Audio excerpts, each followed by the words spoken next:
Ladies and gentlemen, welcome to the Experience Creators. My name is Carolene and I'm your host, and I hope that you have been enjoying the episodes so far with all the amazing experience creators featured. Today is no different. Today I am introducing you to an incredible woman. Her name is Marina Byezhanova. She is a Soviet-born, Ukrainian-raised, Canada-based entrepreneur whose mission is to scale the reach of people's voices.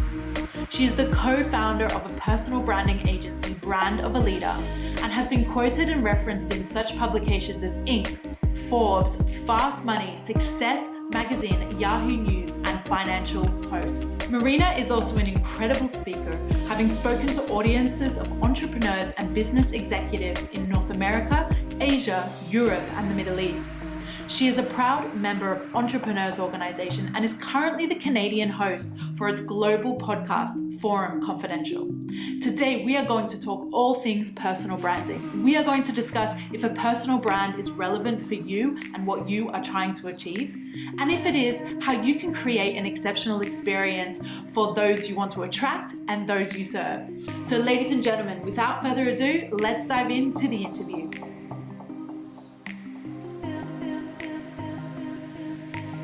Marina, welcome to the Experience Creators. I've been thinking about personal branding all day and thinking about this interview. So welcome, and I cannot wait to chat with you. Likewise, I'm so excited to be here. All right, let's start with, I already gave a little brief intro into who you are, but I'd love from you, who are you, and what are you all about? In how much time? So born in the Soviet Union, as you mentioned in the introduction, raised in post-Soviet Ukraine, came to Canada when I was 16, and Canada has been home ever since. I'm an entrepreneur. I own an HR firm that's called Pronexia, and I very recently started a personal branding agency for entrepreneurs called Brand of a Leader. I'm also a university instructor. I teach social media strategy and ROI at a university here in Montreal, Canada. I'm doing a master's degree right now, Master's of Science in Management. Big advocate for immigrants and immigrant rights. I speak up quite a bit against, bias and discrimination that immigrants experience. And so those are some of the main things. I mean, that's already a humongously epic list. And today, really, we're going to be talking about personal branding and how you can turn your personal brand into an experience. And I know for me, it's something that I have focused on, especially over the last year, and have found so much traction and so much more meaningful connection in the work that I'm doing. And so that's what really today is all about, is turning your personal brand into experience, how to make it an epic experience, even if it's just a CV or a page online. So I want to start with the most important question that I ask all my guests, and that is, what elements make up an incredible experience in your eyes?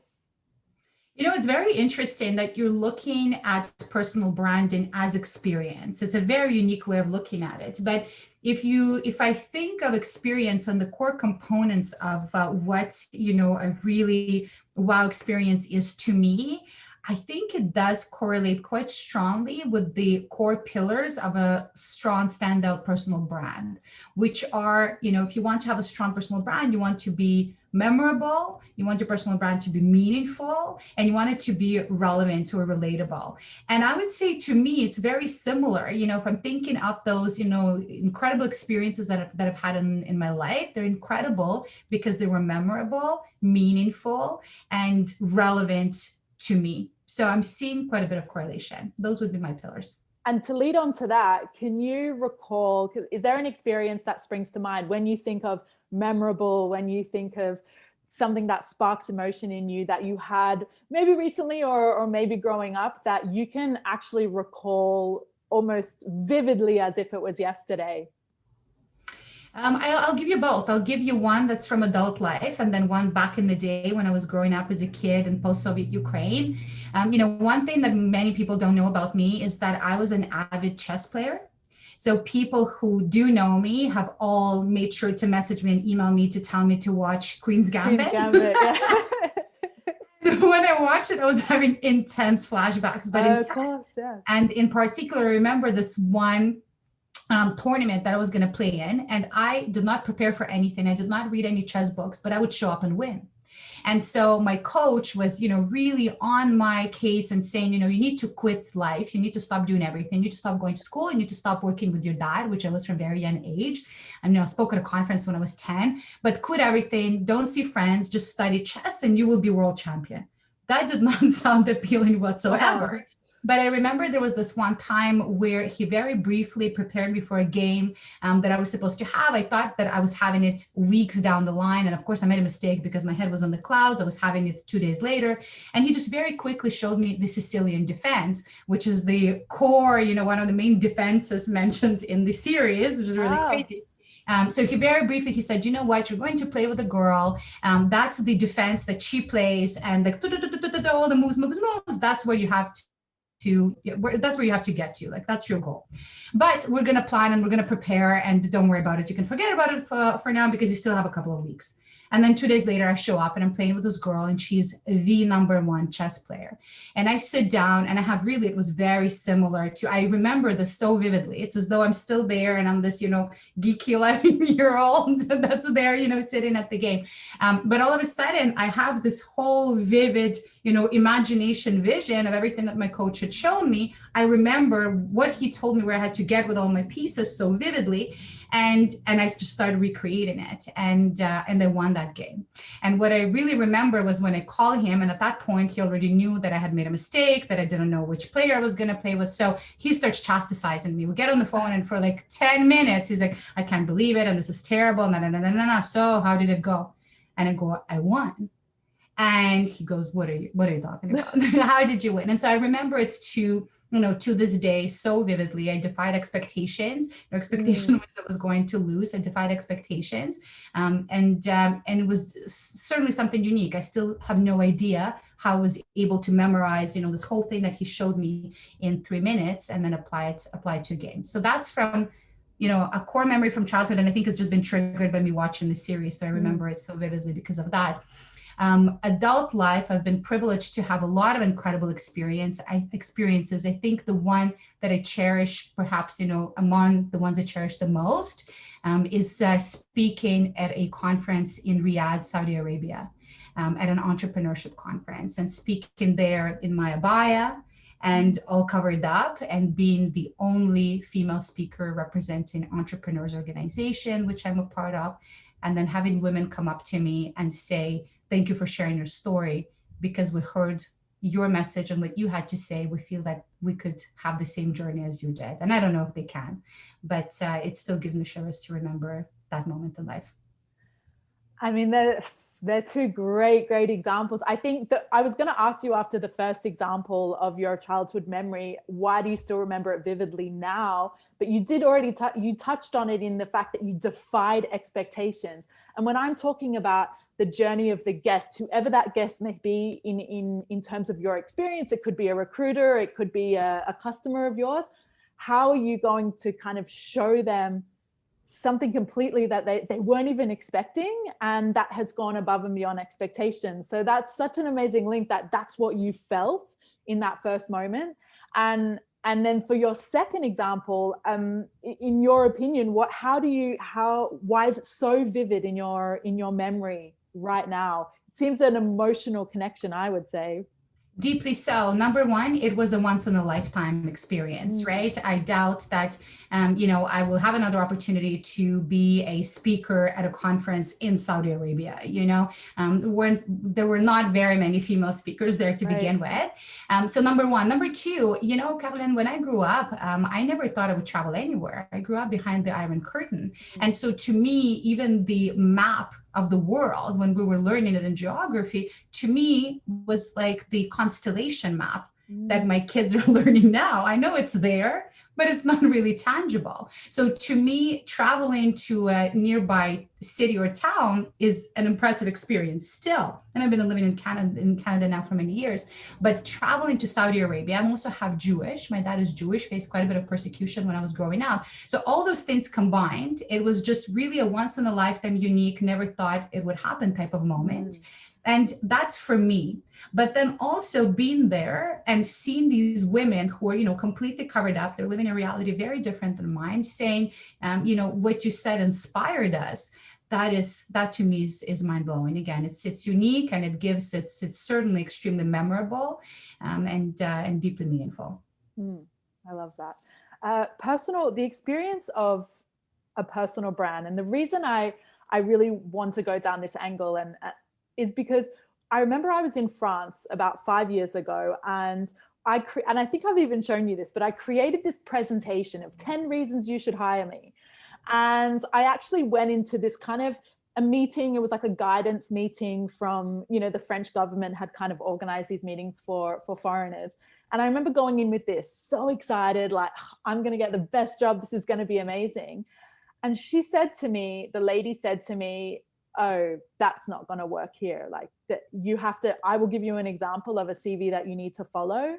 And that's what you need to do. And I looked at it and I went, I would rather leave than write a CV. It was the most archaic, horrible, boring thing that I've ever seen in my life. And she literally said to me, it's not going to work. What your strategy? And I thought to myself in that moment, this is not about me writing a CV. It's about showing who I am. I want somebody reading my stuff to go on an experience and to think, wow, imagine if this person was working with me or working for me. And that's really I remember that moment vividly, because that triggered that whole idea of the experience of a personal brand. So I would like to talk a little bit about 2020 in terms of personal branding and 2020 has been a really vivid year and a really incredible year, both good and bad for a lot of people, really eye-opening. And so what have you seen in the personal brand space in terms of what people are doing and really where that path has gone? A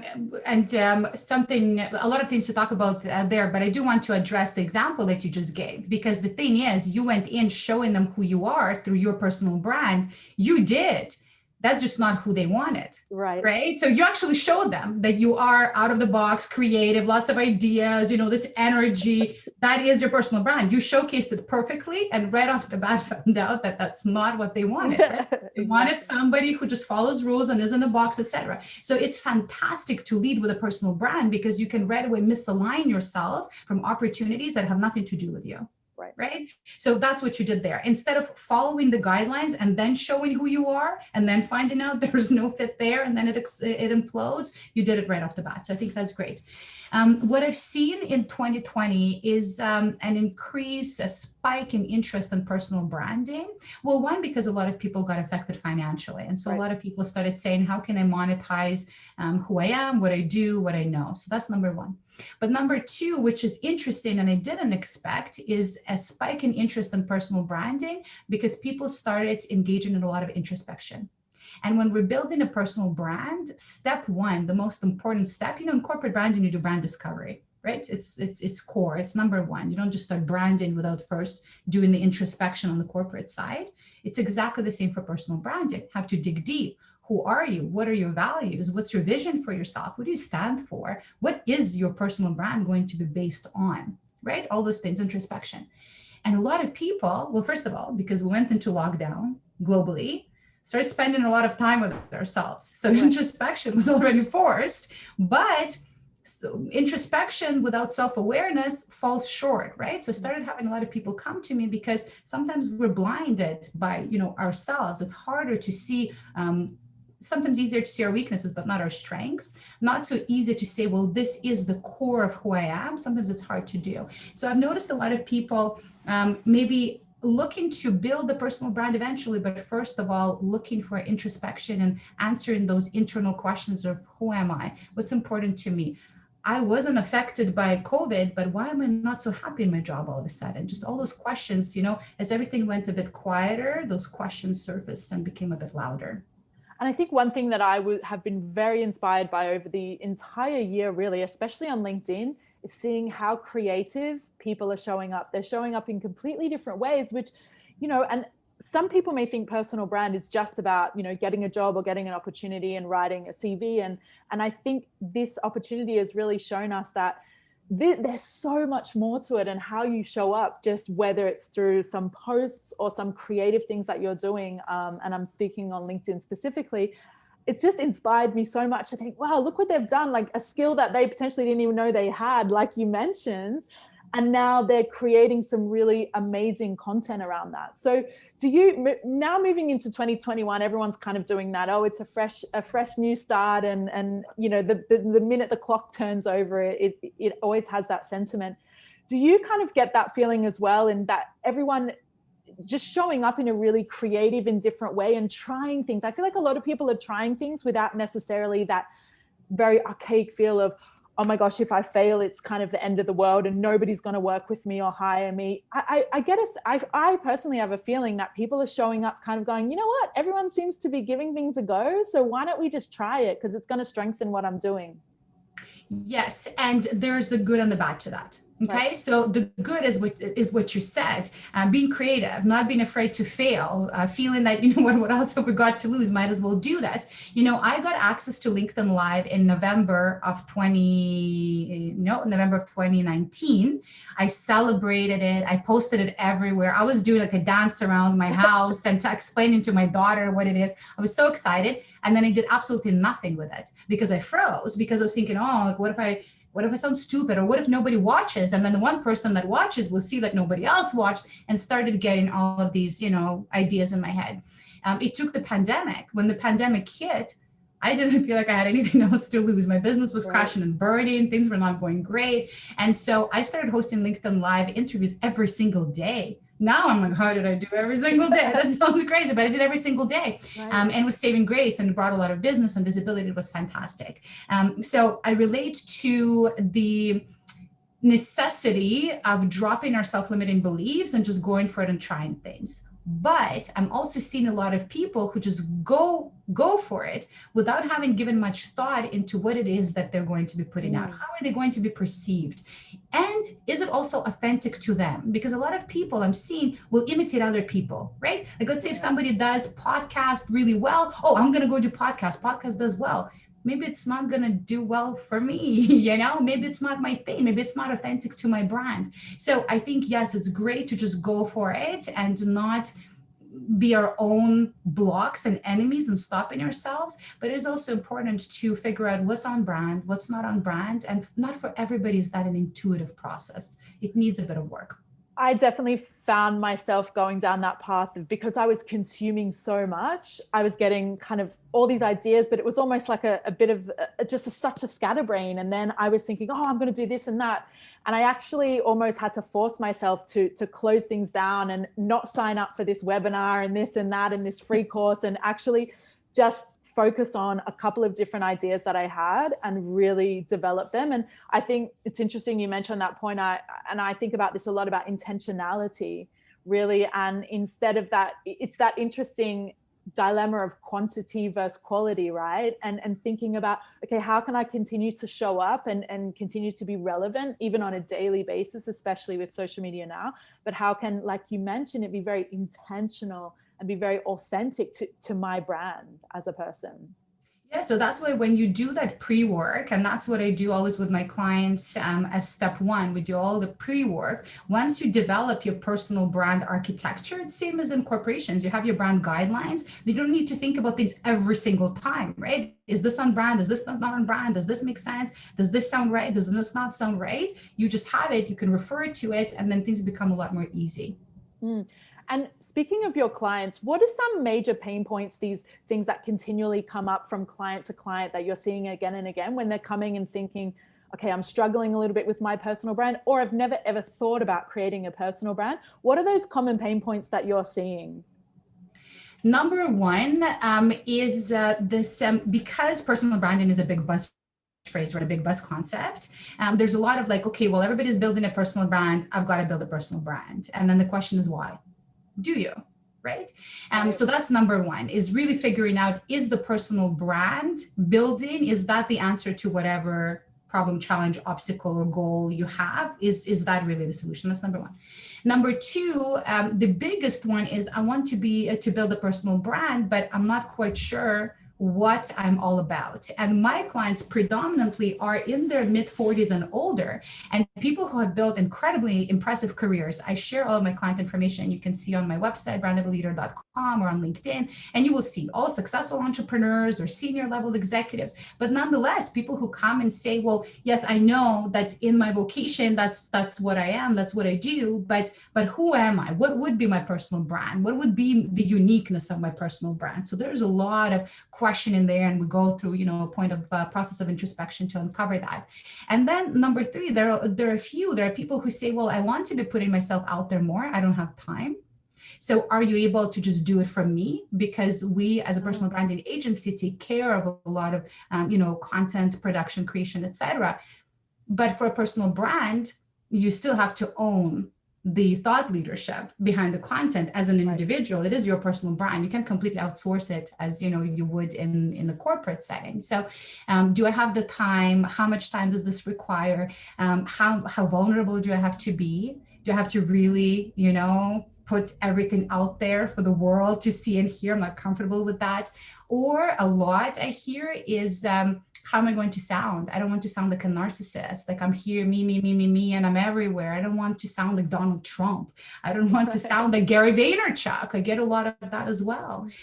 So to which I say, you're only going to sound as who you are. Like and if deep inside you are like one of them, then you shall. But I don't know yet. We're starting to work together. But those are the more common ones. I want to touch on that first one in respect to, do I need a personal brand or not? Because I think, especially now, it seems like you have to have a personal brand. It's imperative if you want to get anywhere, even if you have a great career and you love what you're doing and you're not looking for any different opportunities. So does everybody need a personal brand right now, or is it highly personalized and very specific to what your goals and what you're trying to achieve? I might give an answer right now that might not be so popular or well received. I don't think everyone can have a personal brand, a real brand, not in reputation. And people say no personal brands, what people say about you, and it's your reputation. That's on the micro level. On a macro level, a brand is a brand. A corporate brand is a corporate brand, right? A convenience store down the street doesn't necessarily have a brand. Does it need to have a brand? No, it doesn't, right? But having a brand is aspirational. And sure, if the owner of that convenience store wants to build something big, then for sure it might be something to invest in. But otherwise, they don't need it. They need great service and great relationships with people around. It could be same for somebody who is in a very local, small market. If somebody, let's say, is the owner of a small Airbnb that is known in the area, that is known through word of mouth, offers fantastic experiences to people, maybe some amazing packages, but nobody knows the owner behind that brand, that could be fine. So that's number one. Does everybody need? Not necessarily. If you're looking to build a lot of visibility, big community, bigger scope for yourself, you want to scale the reach of your voice, yes, a personal brand helps with that. But if you don't, then you might not need it. That's number one. Number two, when you're building a personal brand, you're building, again, to build a community, to build a following, to build people who are interested in you. Not everyone's interesting. And that's a very hard thing to say. And the other day I was debating it with my new mentor who works in the world of corporate branding. And I said, I just don't think that everybody is compelling and interesting. You have to be a strong communicator. You have to have something worth hearing, worth listening to. Just because you start putting yourself out there a lot does not mean you're not just being noisy, right? You have to cut through the noise. In order to cut through the noise, you have to be memorable. Your message has to be meaningful, and you have to be in one way or another relatable to enough people to build that community and to resonate. Yeah, whenever I'm talking about experiences and I think of how can you create an exceptional experience, no matter how that whatever that shows up for you, I always think of intentionality, and also really connection with like-minded people and like-minded energy. So I love that bringing that into that personal branding in terms of, okay, how can I be more intentional, but also do I actually need to do these things, or is it just kind of what everyone else is doing? So I feel almost like obliged to do it, but it doesn't really work for my personality or my skill set, even like you mentioned, right? Because there are so many different components, right? And that's why I disagree with the advice of just put yourself out there, just start posting. You're gonna start posting. That's day one of you building a personal brand. I think it's misleading, because if I'm seeing somebody, for example, walking with their phone and looking disheveled and blabbing around about something they want to share that day, they're not doing any favors to their reputation. It looks silly. Now they're imitating somebody like, let's say, Gary Vaynerchuk, who does the exact same thing, walking with his phone, the phone is shaking, he's blabbing away, but what he's saying is really smart and really unique, so it works for him. But you can't just do the exact same thing if you don't have the same depth. Or you might be lacking depth, but you're just compelling and interested. You're a character, you're an influencer style. That can work for you. But again, you can't just go and imitate somebody who's, putting makeup on and creating YouTube videos about it just because they're doing it and they have 10 million followers. It just doesn't mean you're going to have a single one, right? So that's why it's important to dig deeper before just, jumping into action. I definitely early on thought that quantity over quality, and my word for 2021 is quality. Actually, I want to make sure that everything that I put out is of really high quality, and I've spent a lot of time on it and worked on it, so that when I do put it out there, even if it's just a post, that I'm proud of it and that I feel like it really represents who I am as a person. I think that's great. And I saw that was your word of the year, which is great. The thing is, once you're able to take quality and turn that quality into also quantity, then you're in business, right? Okay. Because you do want to be memorable. And in order to be memorable, of course, you do that through, meaningful and interesting content, but also it is the frequency, right? Right. Because there is a lot of noise, we can be forgettable very easily. So when you marry the two, but it is quality first, but then when you add the quantity component to it, then of course it scales much more. Easier said than done, obviously. Beyond.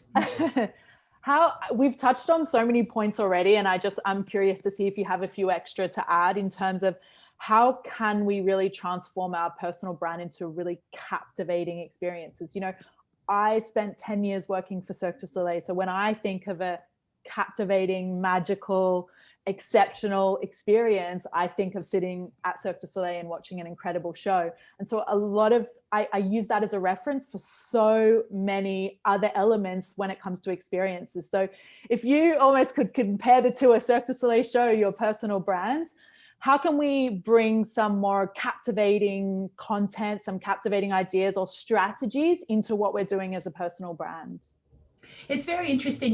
They're not fully comparable. I love Cirque du Soleil, by the way. Now I'm just sitting here thinking of how much I miss the shows and I want them to be back. But look, because on one hand, you can say, well, your brand can be predicated on you being an entertainer, right? Being very entertaining, very compelling with that. But then we have a Simon Sinek who just sits without moving and just very quietly talks into a camera. There is no feeling of being entertained whatsoever with him, but he has a very strong brand that's just more intellectual and has the different and it's feel. Still captivating though. When you listen to him, you're drawn in, you can't take your eyes off him. Absolutely, because his stuff is just really, really smart, right? But let's say if somebody wanted to imitate him, because again, we were speaking about imitation, and just sit there and talk really quietly into a camera, well, your stuff better be really deep and, full of takeaways. For a philosopher or something. Right? Or like 10 seconds people are out. Or if you want to start imitating Gary Vaynerchuk and yelling and screaming and cussing, again, you better have also, first of all, it has to be authentic to your brand. Otherwise people start feeling that something's a little bit off or,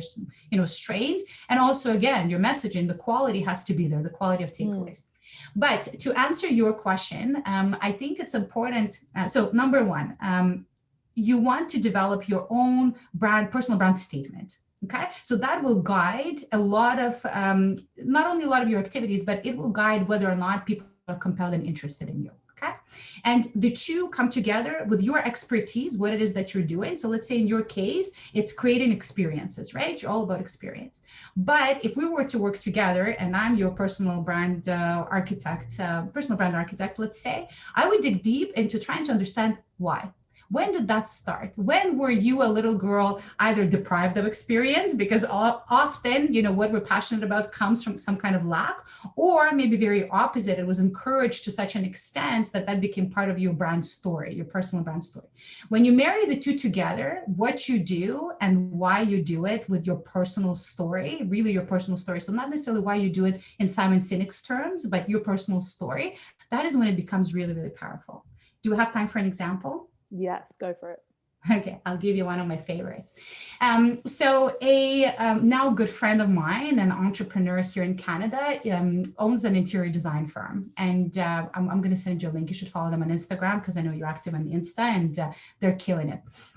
So an interior designer, doing really well, built, multi-million-dollar business, really successful, but she kind of never really thought of, what is her personal brand? What is her story? Why is she an interior designer? She never even studied it. So she managed to build this whole expertise on her own, and then build a business out of it and have employees and have, grow in office, but kind of never studied it at all. And so as she started digging deeper and trying to understand why, you see, she lives now in Montreal, Canada, but she was born in South Korea. And when she was 4 years old, her family abandoned her, just left her, on the streets with a little bag with, her documents. 4 years old. I have a son who just turned 5. That's a fully formed human being who knows what's going on. So it just still gives me shivers. And so she was picked up by an orphanage, and then she was adopted by a family in Canada. But the story didn't end there. It was not the best adoption. It was during the time when adoption was not quite regulated yet. And so it was still quite, she had a challenging upbringing. She had to move out when she was really young, get a place, get her brother to come live with her, and just hustled and started building a career. And then by complete chance, or so she thought, she fell into interior design. And then she started thinking of, what is it about interior design that's really such a big part of her? And how they work, it's really TV show style, where you give all your specs, you give a budget, and then you get out of the way, you come home, your whole room has been redone, your eyes are closed, you open, they're filming, you're crying, and that's the moment. And so she said that to her, it's that moment, that reveal, that really is the biggest high that you could ever experience. And when she started unpacking why, she realized that even though she had always had a house, growing up, with the exception of those, a couple of hours when she was left, she always had a roof over her head, physical house. She, for most of her life, up until she became an adult, she never had a home. And so to her, her personal brand is predicated on taking people's houses and turning them into homes, giving them that sense of a home. Okay. So if you're thinking of so her byline now is turning a house into a home. That's cute. But when you put the story there, oh, that sticks. Her story also gives you shivers, but unfortunately, it's not unique, right? It's not unique. There are a lot of people who are abandoned and then adopted, etc. But when you take her story and you couple with what she's doing what she's doing right now, again, that's when it becomes really magical. So when you're able to take your brand essence, what it is that you do, your why, however you call it, and you couple it with a personal story, that's what makes for a really unique personal brand. Oh my gosh, I have shivers. That's such a great story. I know for me personally, this year, as I've created my own business, travel has always been a part of my life ever since I was born, basically, but especially in the last 15 years. And so that was such a part of my personal brand and my brand identity, so to speak. But as I started to work in travel, I realized, wait, no, this is my story. This is not where I want to build my business. And it was such a weird kind of aha moment of, this is my personal story. This is my personal brand, but this is not the direction that I want to go. I want them to be quite separate. So I think it's interesting where when you're actually able to kind of take those links from things in the past and just tendencies and experiences that you have, and then they naturally almost fall into your personal brand. And then sometimes there's that moment of do I want to focus on this or do I want to just keep it as part of that magical story that strengthens my expertise in other ways? Love that. Yeah, and that's why also you want your personal brand statement to be wider than just the niche of what you do, right? So let's say in the case of the entrepreneur that I just spoke to you about, giving people a sense of a home, extends to everything she does. How she's with her employees and her staff and her hiring, it's all very much, this is home, this is family. So it extends, you want to find those common denominators so that your personal brand is not just tied to your vocation in the moment, right? For example, for me, you saw I own a headhunting firm and now I'm transitioning to personal branding. If my whole identity had been based on I'm just Marina recruiter, well, now that I'm not a Marina recruiter anymore, well, what do I do with that, right? Mm-hmm. So a personal brand also, and that's why, I also work with a lot of people who are serial entrepreneurs. They come to me so that we can take all those different things and put them under one clear umbrella and then power it with a strong personal brand story. I just love talking about personal brands so much. Do I. Honestly, I have so many questions, but I want to just stick to one more. And that is, I'd love to know for you, how are you focusing on creating exceptional positive experiences for your clients, for your audience? You have something new that has just started, Brand of a Leader. And so how are you focusing on creating impact and creating that incredible experience for every single person that kind of walks through your virtual door, so to speak? For me, it's very important how people experience me, right? So I guess I would shift my answer from creating experiences to how people experience me and when they come in contact with me. It's really important. It starts from a wounded place, from, starting in childhood and being a Soviet kid where, you have to be very mindful of what people think of you and what people say of you. And I was a proverbial kid on a little stool reciting poems to make sure everybody's impressed and, straight A student and all of that. But I carried it into my childhood and being very, again, intentional, a word that you mentioned a couple of times before, with how I want people to perceive me, and vis-a-vis that, what experience do I want them to have, how I want them to experience, dealing with me. So a few things to me are important, and those are my brand descriptors, and those I apply across the board. So number one, optimism and positivity. I want everybody, after communicating with me or consuming any of my content or in any form, video or written or whatever it is that I do, to feel hopeful and like, yes, everything is possible. That to me is number one. It's really important. Number two is energy. That is one of my, biggest compliments that I get, is when people say, after speaking with you, I feel like I can do anything. I have so much energy. One of my favorite clients I adore, Hege Marie Brown, she's in Norway. So we're on a time difference. And when we work on her, personal branding, she also prefers working with her kids asleep. So it's really deep evening for her. So, we get on the call and she's like, I don't know how I'm going to focus on this. I'm really excited to see you, but I'm so tired, And then by the end of the call, she's like, oh, I'm not going to be able to sleep. Right. I have so much energy. And we just spoke. Like, that's all we did. So to me, number two is that I want people to feel more energized after they speak with me as well. And I also want people to feel heard and feel more important. Elevating people's self-worth is really important to me, because it took me a lot of time to find mine and to feel, confident, secure, and happy with who I am. So I want to deliver it to other people. So when I am in direct communication, with people direct communication with me, it's very, very important to me that they leave feeling that they're important, that they matter, and that they were heard. So I reply to every single message, no matter how many I get. And sometimes it's hundreds in a day. I respond to every single one. I respond to every single comment. I don't turn down when people ask to speak, to jump on a call. It's all at the core of my personal brand, very important to me. And for those watching, I can attest to all of those points, because Marina, you have been such an inspiration to me this year in particular, or last year in particular. And actually, I went through your LinkedIn course and absolutely loved it. So can you just, for the final few moments, touch on, in particular, that LinkedIn course, because honestly, it was amazing and I've recommended it to so many people. And then also the Brand of a Leader. I would really like to be able to share that as well. Awesome.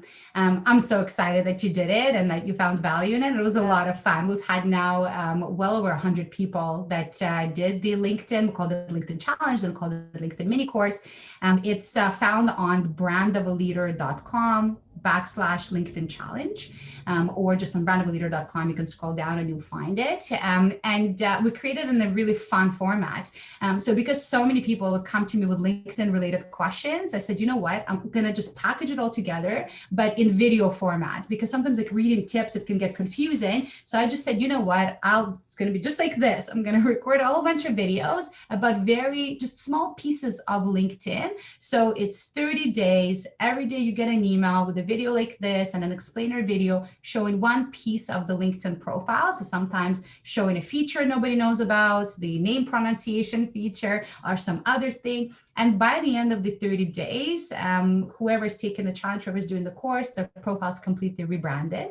And they get a lot of compliments about their profile, as I heard from you. And I hear from a lot of people who've done the challenge.